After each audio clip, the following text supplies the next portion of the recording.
Parashat Vayikra is a new book. Even though to a very great extent, it's a continuation from the previous book. It's as if we left in the middle of a verse when God now calls out to Moshe. There was a parallel to this in the book of Shemot. And in the book of Shemot, it told us how Moshe had gone up, climbed the mountain. The mountain was filled with a mist, with a cloud. And then God calls out to Moshe. And that's all part of one verse. The end of Shemot and the beginning of Vayikra is that same verse being repeated. But this time, it's in two separate books. So in a sense, the book of Shemot has its continuation now with the book of Vayikra. Although the truth is we need to be a little bit careful about this. Because if we look at the chronological continuation, the book actually continues in the book of Bamidbar. That's where the story continues on.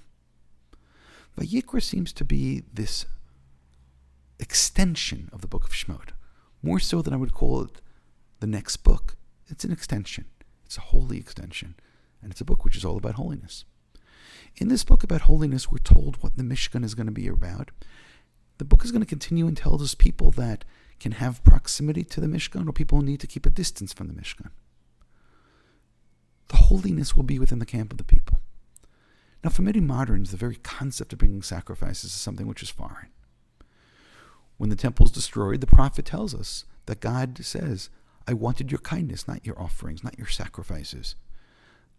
Ultimately, if sacrifices are something which distance us from God, it's something which itself becomes a sacrilege. It's something which is unnecessary, something which is not needed, something which isn't wanted.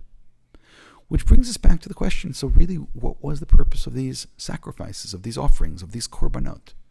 The very root of the word korban should be instructive because the karev means to come close. The word for slaughtering is zevach. The verse I referred to earlier, a verse from Hosea, says, Chesed chafatzti v'lo zevach. V'dat Elokim me'olot. Chesed chafatzti, I wanted your decency. I wanted your kindness. Chesed chafatzti v'lo zevach. And not your slaughterings, not your offering. V'dat Elokim, enlightenment, knowledge of God, me'olot, from burnt offerings. Which means it's not an all or nothing and it's not an either or, that's either this or that. But rather the purpose of the offerings was to bring about Dat Elokim.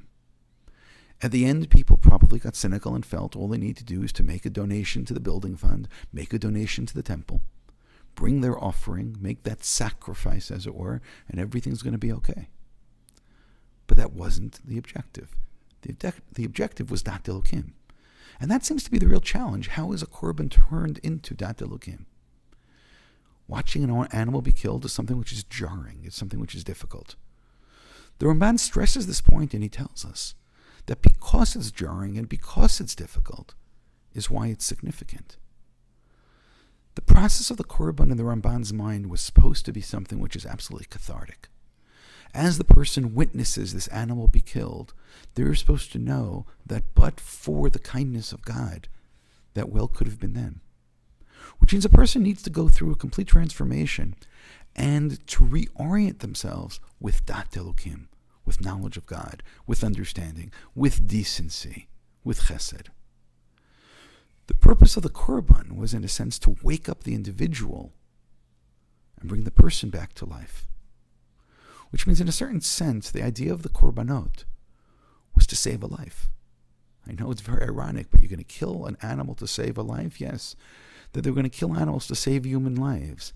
But at the point where the human lives weren't being saved or weren't being transformed or became completely desensitized, at that point the prophet tells us that God has destroyed the temple or will destroy the temple because it's not necessary anymore. It's counterproductive. It's not bringing us the sensitivity. It's not bringing us to the point of questioning ourselves. It's not bringing us to the point that we look and we search for knowledge of God. The idea of the book of Vayikra is a book of holiness. In order to attain holiness, we really need to go through a complete transformation.